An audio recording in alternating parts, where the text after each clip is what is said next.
మీ అందరికీ వందనాలు. బైబిల్ గ్రంథంలో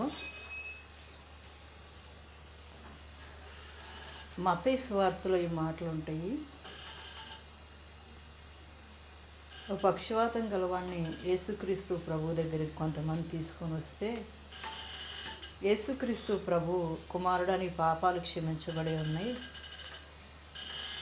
నీ మంచం ఎత్తుకొని నువ్వు లేచి నీ ఇంటికి వెళ్ళమని చెప్పినప్పుడు శాస్త్రులు కొందరు అక్కడ, ఇదేంటి ఇతను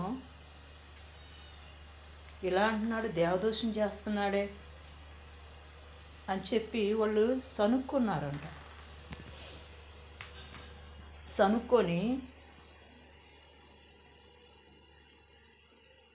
దేవదోషం చేస్తున్నారని చెప్పి అన్నప్పుడు యేసు ప్రభు వారి తలంపులు ఎరిగి అక్కడ అంటున్నాడు, నీ పరుపు ఎత్తుకొని నువ్వు లేచి నడవమంటాం సులభమా, నీ పాపములు క్షమించబడ్డాయి అని చెప్పడం సులభమా, మనిషి కుమారుడికి భూమి మీద అధికారం ఉంది అని చెప్పి యేసుక్రీస్తు ప్రభువారు అక్కడ అన్నారు.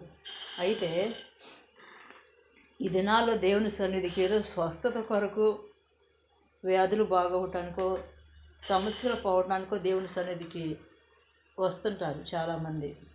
తప్పేం అంటలేదు, నేను తప్పని అంటలా.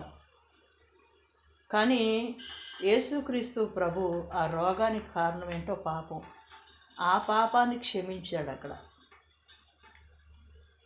యేసు ప్రభు పాపాన్ని క్షమించడానికి అధికారం ఉంది ఆయనకి. యేసు ప్రభుకి పాపాలు క్షమించడానికి అధికారం ఉంది. ఆయన అధికారం కలిగిన దేవుడు యేసు ప్రభు.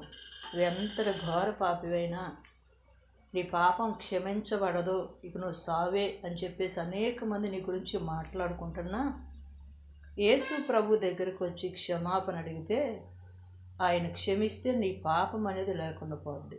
నువ్వెంత వ్యాధిగ్రస్తుడు అయినా, ఏ రోగంలో ఉన్నా, ఏ శోధనలో ఉన్నా, ఏ బలహీనతలో ఉన్నా, ఎటువంటి పరిస్థితి అయినా, మనుషులందరూ అసాధ్యమన్నా దేవుడు శక్తి కలిగిన దేవుడు, ఆయన కార్యం చేయగల దేవుడు, బాగు చేయగల దేవుడు, విడిపించగల దేవుడు, నడిపించగల దేవుడు, మార్పు తేగల దేవుడు.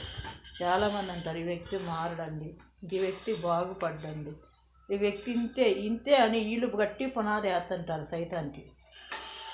సాతాన్ని వీళ్ళు ఏం చేస్తారంటే ఆలోచనల ద్వారా, మాటల ద్వారా తీసుకొస్తారు. లేదు, ఆ దేవుడు చేస్తాడు, వ్యక్తి మారుతాడు, ఆ దేవుడు చేయగలడు అని విశ్వాసంతో మాట్లాడి దేవుని సన్నిధి తీసుకొస్తే దేవుడు బాగు చేస్తాడు.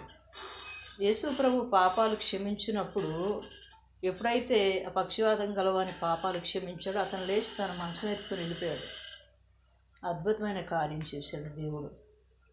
కార్యం జరిగినప్పుడు కూడా శాస్త్రులు సొనుక్కున్నాడు అనుకోండి, కొందరు దేవదూషణ చేస్తున్నారని చెప్పి, కొంతమంది అయితే దేవుణ్ణి అక్కడ మహిమపరిచారు. కాబట్టి యేసు ప్రభు పాపాలు క్షమించగల దేవుడు, ఎటువంటి వ్యక్తినైనా బాగు చేస్తాడు.